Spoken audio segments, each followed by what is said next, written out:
Pisting yawa talaga to si Recto. Nag-iimbento na naman. Putang, isa to sa mga anay sa Pilipinas si Recto. Ang galing mag-imbento nito. Ang galing din magpanggap nito. Palibasa, dilawan din to eh. Putang inan to eh. O, ang sabi niya, na-expect niya, yung PH daw to hit upper middle income status.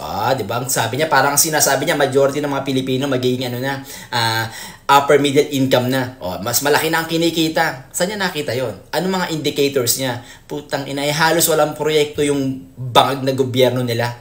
'Di ba? Para sabihin mo magiging upper middle income na yung mga Pilipino, saan mo nakuha yan? Puro ayuda lang ang proyekto ninyo. 'Di ba? At maraming mga survey na naglabasan na naghihirap ang Pilipinas o umihina ang ekonomiya ng Pilipinas. May survey pa nga lumabas na maraming nagugutom eh. Saan mo nakuha yung middle income status na yan sa pagbibigay ng ayuda? Puki ng ina ka Recto, ang dami mo talagang kalokohan. Siguro kung ang pagbabasiya lang pagiging mayaman ng Pilipinas, yung sa dami ng mga inventors. Marami mga magaling mag-invento dito, isa na to eh. Mayaman siguro tayo sa mga inventor. Putang ina kayo, puro kayo mga gago dyan, magsilayas na kayo!